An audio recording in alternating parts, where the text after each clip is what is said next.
Welcome to Real Talk. I'm Faisal Karmali. Today we have Claudio Migliaccio. Claudio is the co-owner of Umberto's Custom Tailors with his father.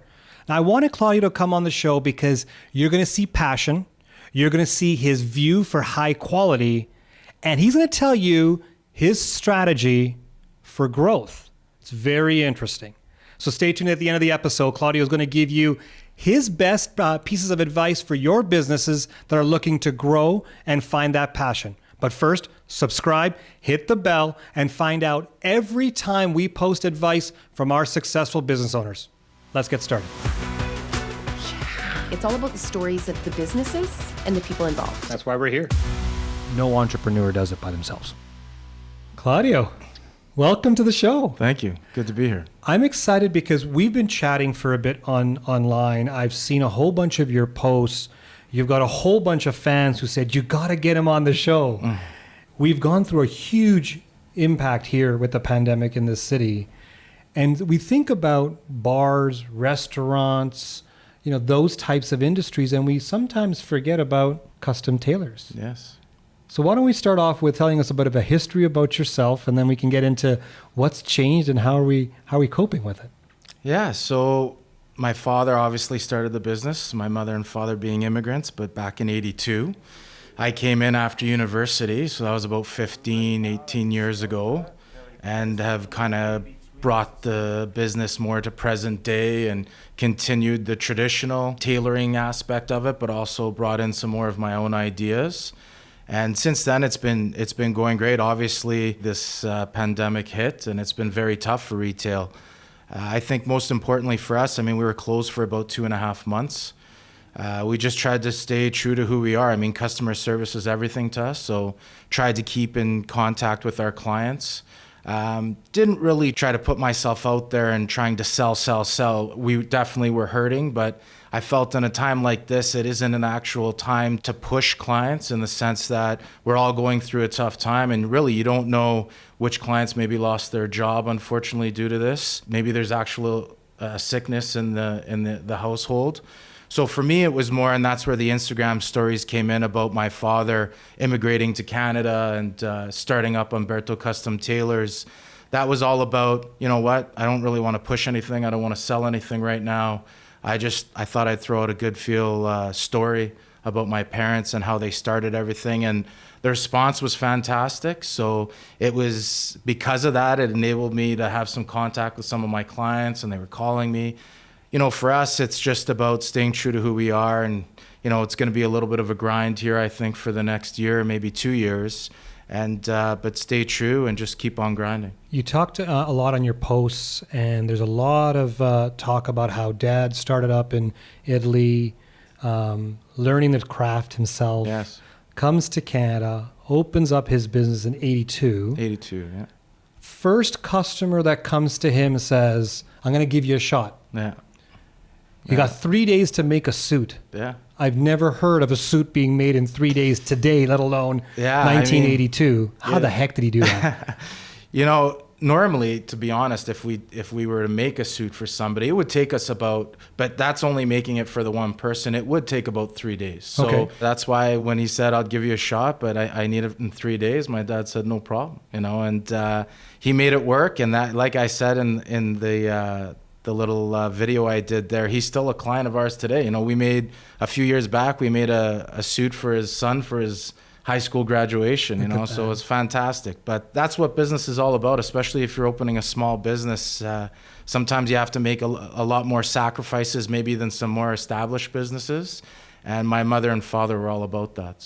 So walk me through what Dad and Mom built, and then you took over the reins. What were they focused on, and what changed when you took over? Our art here is a very traditional art. It's a dying art. Not too many people want to learn how to cut and sew anymore. So it's not something that you find, even when you go back to Italy, back in the day, there was a tailor shop on every corner. You won't find that anymore. Yeah. It's a very time-consuming trade. I grew up in the store. It was something I was always very passionate about. So then when I wanted to get more involved in the business, the first thing was learning the trade. And I saw how many hours this would take. And when you start involving, where you'd start with the client, you'd sell them a suit, make the suit. As you're making the suit, all the hours involved. Then it came time to obviously get paid. So there's the exchange. And then you kind of add it all up and you're like, wow, Dad, like what's going on here? We need to, rent is going up. Fabric costs are going up. Everything is going up. You can't keep your prices back in 1982. Yeah. We have to change some things around here. So I think the business part about it, just bringing it to present day, renovating the store and making it a little bit more pleasing to the younger clientele. We didn't even launch our first website was about 4 years ago, which sounds absurd. But for us, it was word of mouth. Until this day, my dad goes, oh, Claudio, you get all fancy with the website and Insta, all that stuff. But at the end of the day, the best sale is when someone recommends someone to walk into that store. I heard from so-and-so, you do a great job. I'd like to get a suit from you. That's the best way to do business. So, How hard was it to raise prices, considering everything else is going up and you need to have this as a running business, get a decent profit line. So you had to raise prices at some point. Yeah. How hard was that to your clients? So I felt it was harder on my father than it was my clients. My father at times would say, Claudio, I haven't sat down in I don't know how many years. Like I'm working all the time. And we were selling less suits, but we were actually making the same, if not more money. And it probably wasn't until our accountant actually sat my father down and said, Umberto, you're not having as many sales, but you're actually doing the same amount of business, if not more business money-wise. So this has been a good thing. And I think once she told my father that, then it started to click in. But everyone who was really around us and had been with my father already at that time for about 15, 20 years, it wasn't a problem raising prices at all. Claudio, I say to every business owner, there's 5 P's to a successful business. So there's people, product, process, passion, and get paid. Yeah. How hard is it when you're doing a bespoke type of business, when you're tailoring it to every individually differently? How hard is it to work with employees to give that kind of feeling, experience, and service? So what's very unique about our store is we don't have any employees. So it's a family run business. We have tried people throughout the years. And what happens is when you own a small business like ours and when customer service is so important to what my father built and now what I have at the store, I can't afford for that employee to come in and have a bad day. I can't afford. So we tried a few people up front and it just wasn't working. And the biggest problem was knowledge. This is a dying trade, but to have the knowledge that we have in our fabric and whatnot, it's a tough thing because not a lot of people are learning that anymore. So it makes for very long hours for myself and long work weeks. But I think that's why we've been as successful as we have. Listen, every business wants to grow. Every business wants to get bigger. And, we've even had clients wanting to invest in our company and make it bigger. But making it bigger also means employees, a lot of employees, salesmen, but more importantly, tailors. And we just don't feel throughout the years we've tried and to do what we do and the personalized suits that we do and these bespoke suits that we do, to try to find the amount of tailors that will to give you the same amount of quality that my father and I give you, it can't happen. So to really make it big would mean our quality would go down and we just refuse to let that happen. So did you have a negative experience with an employee or multiple employees in the past? I can't say that. I'd say anyone that's ever worked for us, it's always been positive. It's just been, listen, I always say the hardest schooling I ever got was the U of U, which was the University of Umberto. And, some of the things are crazy. And there was times we'd have someone working for us and I'd have to tell my dad, like, Dad, you can't, listen, you're not talking to your son anymore. You're talking to someone else. But in Italy, it's a different way of life. Like when you're working. And they expect you to work, full tilt all the time. And it's just different nowadays, And so to find the kind of passion and the kind of work ethic that we expect is very difficult. And I'm sure that it's out there. And we've thought of different ways. I'm actually looking at a couple of different ways right now to bring in some salesmen that kind of do where it's almost their own business. So there's a lot of creative ways to get around. And listen, this time, if anything, we were closed for 2.5 months, and this is where I kind of came up with the idea. And there's a lot of ideas. You always got to be thinking. When you own a business, you can't, as much as I love our product and as much as I love what we do, you always have to be thinking as a business owner. So there's definitely ways you can change things and make things better without affecting what you really want, and that's the end product. When you look at the passion that you and your father have and the product that you provide, what's been the biggest aha moment from your customers when it comes to your product? Well, the fit. I mean, the first fitting is just a basted jacket. I'm not sure how many people know how a proper bespoke, all the fittings that are supposed to happen. But, when they first come in for that first fitting, it's one sleeve. It's just basted together. It's more for myself to know the form of the jacket and make sure I'm on the right track. But, so, they get a good chuckle out of that. Like, wow, Claudio, what's this? But definitely the next fitting when they come in and it's a pant and the jacket and they try it on, listen, when I measure a suit and we cut it according to your measurements, it's big. It's all standardized fitting off the rack, right? So if you're a 40 regular or a 42 regular, you go and try that on. They're going off a model that they think is a general 42 regular size. So the rise might be a little long, the shoulders might be a little big or narrow. So you're never going to get that right fit 100%. So once you go bespoke, it's a completely different experience. Completely different experience. Yeah. And probably their first aha moment would probably come just in the dealing with me and sitting down and talking about cloth. And once I start, it's kind of funny when I measure someone, I start asking a bunch of questions. They're like, Claudio, I've never even thought of that. You're asking me a question I wouldn't even have, So there's little things like that I think really makes them feel like, wow, this was the right move. This is a good experience. So being a person from the outside of the business, I think fashion and trends change very quickly. Yes. You have to be up on the trends that are going on. You have a certain type of demographic that comes to your store, knowing what they like, what their preferences are. How do you keep track of all this? You have to have an incredible memory, that's for sure. You have to have all your clients in mind, and you know which clients you have. And obviously some clients have been with us for 38 years. So you have to remember everybody, whether it's client in his 38th year or your client that just came 6 months ago. It's very important to stay on trend, but I think the majority in Calgary right now, we've definitely gotten a lot better when it comes to fashion sense, for men anyway. And it's always great to go classic, but what I always try to get men into is just a splash of color. I think for years it's the blues and the grays, and can't be scared of color. You're making fun of my suit right now. No, but I'm just saying it works, right? It works. It is works. So basic. It is. Yes. I call it harmless. Yeah. Till this day, I get guys coming in saying, Claudio, I just need something where I go to a meeting, I'm not standing out, and so it's a blue or it's a gray shirt, for sure, or a gray suit, yeah, white shirt, and just very classic. And it's important. But listen, I deal with a lot of executives too, and the fashion sense. When I came out of university, the big line was, Claudio, you throw on a suit and tie. That's all that matters. Didn't matter fit, any of that. And back then it was probably true. Not anymore. The executives know. It's amazing how much they'll tell me that, Claudio, I had a guy coming into an interview.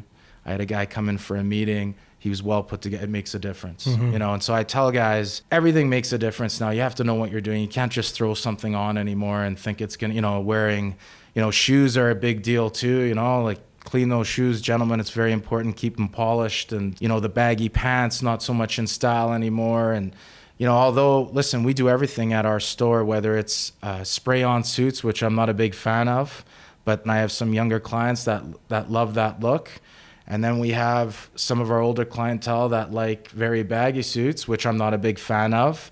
But at the end of the day, I don't push a trend at our store. We try to execute someone's personal style. There you go. That's fantastic. You've now have your product outside of Calgary. Yes. Where is your product located now? Wow. I mean, it's all over. And my father, he picked Calgary, and unfortunately, I would have loved if he would have made it into New York. And unfortunately, he tried there first and couldn't get in, but he ended up here in Calgary. And we're lucky throughout the years because of oil and gas. You know, you have people coming in from all over the United States, England, Australia. So our suits are all over because people are walking by or they'll hear about us from coming in to do business. And they're like, listen, Claudio, I come here once a year. I mean, we have a lot of clients out of New York that come in once or twice a year.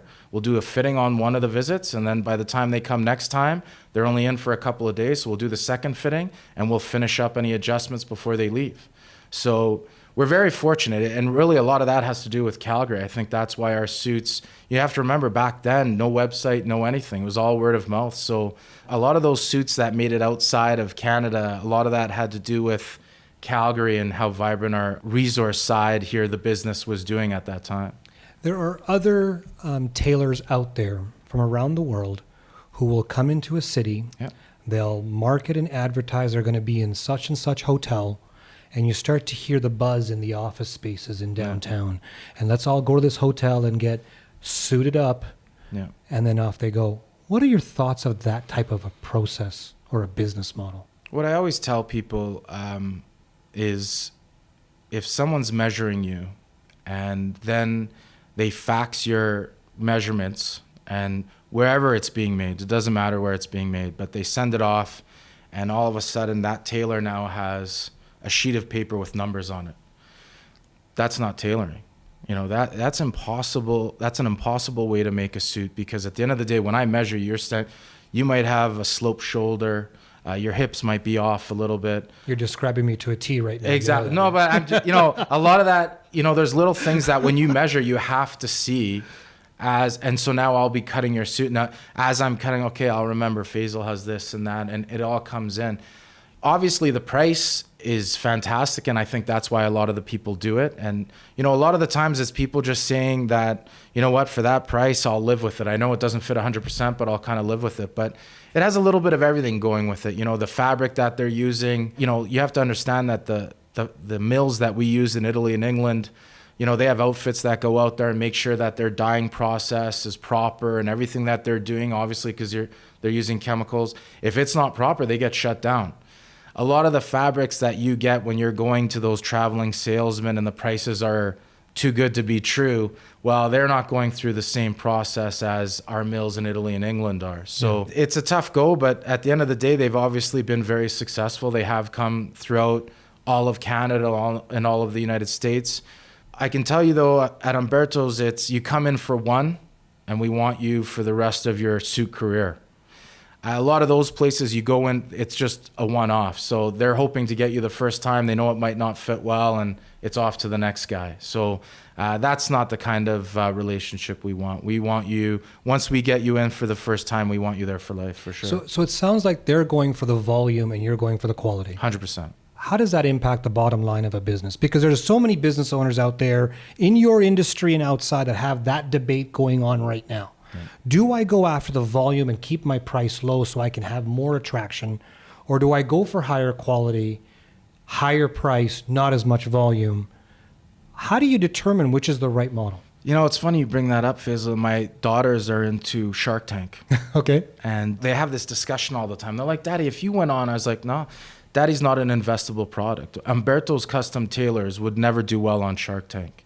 They're looking for what you said, volume. They want to make money. Yeah. They're investing in Umberto's isn't the most investable company because at the end of the day, if Umberto and Claudio aren't there, well, there is no Umberto's custom tailors.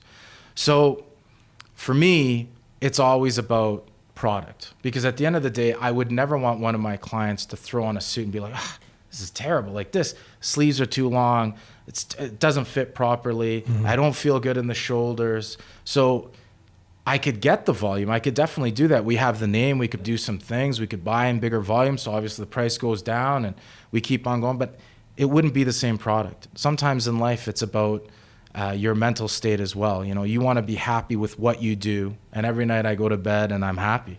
You know, I'm able to sleep well because it's not about getting one over on your client. It's satisfying your client. It's about building a relationship. And I feel sometimes when you get into that volume, there's no customer experience there. It's more of a click away from buying a product and making good money. But, I don't want anyone purchasing anything on my website with a click. I want you coming into the store, meeting me, and finding out what we're all about. Some of the people watching and listening to this will hear, he doesn't want to make more money. He wants to give up the opportunity of having a lot more profit, a lot better lifestyle than you have right now. No. You can provide for so many other people as employees as well. True. Why not? So when I came up with my own private label off the rack, I tried to bring as much of what we do on the bespoke side to the ready-made side. It took me 3 years to actually develop the product. And the reason why is I learned from my father, when you go to design school, it's all off computers. Mm-hmm. So it took me 3 years to really learn this program and try, as tailors, we manipulate fabric. Okay. On a computer, there's no manipulating, it's numbers. You got to type it in and that's the way it is. But that product that I created, I named after my father, his full name, Labido Umberto Migliaccio. And that's why it's not about the money. We have a family, my father's name is up on that sign. Our ready-made product, every time you have a suit, my father's name is in there. It's not about giving you an inferior product so I can make more money. I'd rather make the money I'm making now and give you the Umberto product that my father started and I've continued on with. Were you always like this? It takes a certain discipline and self-confidence to be happy in what you're getting, even though you can get more. I always tell, it's kind of a teaching thing, even with our daughters, my wife and I, money, it's fantastic. Obviously, yes, we need it and whatnot, but you have to be content. Whatever my daughters choose, they're quite young still, but one's in junior high, one's going into grade 6 here. But at the end of the day, we start talking about what kind of career they'd like to have, and you have to be happy. If you're not happy, it's not always about, well, if I go into this field, I can make the most amount of money and but if you're not happy, then you'll never be able to bring that salary value as high as it can be because you're not happy doing it. I'd rather be extremely happy in what I do, extremely passionate in what I do, and I feel I get the most out of it money-wise for myself and my wife and my girls. So I think that's probably the biggest mistake I think a lot of businesses do is try to think about the money value. And it's very important, don't get me wrong. But at the end of the day, sometimes when you start thinking about numbers and, well, if we do this and we can do that, listen, never try to get around your client. Your client is your most important, and it doesn't matter who it is. He's your most important person that runs your business. If they're happy, they'll go on, tell somebody else, they'll come in and buy your product again. I think it would hurt me knowing, well, we're selling double, triple the suits. I'm making double, triple the money. But inside, I'm unhappy because I know that product isn't the same product that we're used to. When did that light turn on? It started at a young age, So I grew up in the store and just hearing my father, it was always, listen, he'd have tailors in the store and they would do a shortcut on a sleeve length. And my dad would get upset with them. It's like, what are you doing? They were cutting corners. And they're like, why? Umberto, if you do it that way, it's going to take another 30 minutes. And my father says, I don't care. That's the proper way to do it. And that's the way we're going to do it.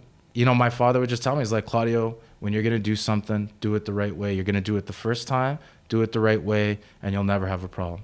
So, Claudio, you've talked about your process. You've talked about how you're staying true to yourself. So where's the future opportunities for you and your business? I think on the bespoke side, it's actually very slim. Because it's a dying trade, there are very few people that I can bring in to grow that side of it. But, the Scarpe di Umberto, which I created about 3 years ago, it's my shoe line, that part has really started to take off. And, although I'm the most passionate about making suits, I think for business owners, they have to understand that it might be this other little product that you never thought was going to take off. But you know what? It's actually doing really well. And although, let's face it, at the end of the day, I help my clients design them because on our website, you can design your own shoe.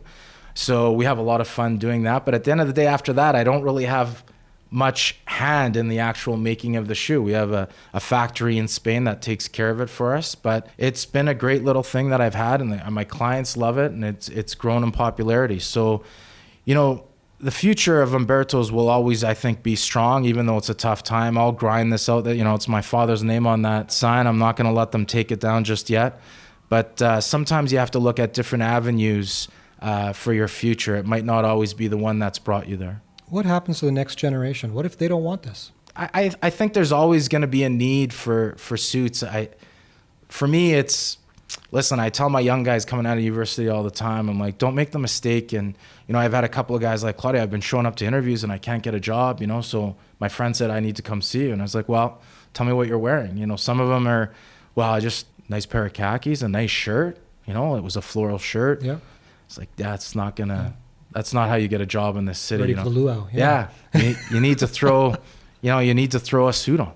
You need to throw just a nice plain suit. That person across the table, to take you seriously, you know, if you look put together and you look, you know, proper and present, and it just makes a huge difference. It really does. What advice do you have for business owners? Give me 3 pieces of advice that you can give them to build their business in the same fashion as you have built yours. You know, first of all, stay true to yourself. So whatever business you're in, make sure if you have a niche product or whatever it is, stay true to that. Really build on that before you start getting to your next product. You know, you start with maybe 2-3 products, and now all of a sudden you're going to 50 products.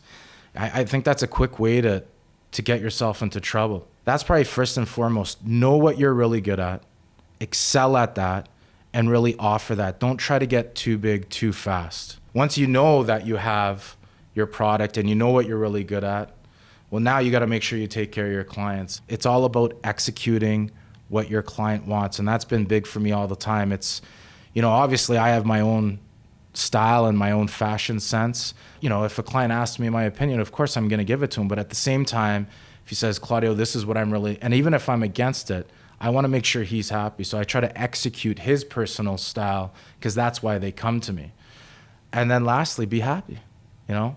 That's the best way. If you're in something and you're not happy, then you need to get out of it, because whether it's a career or whether you have your own small business, you'll never excel at it if you're not happy.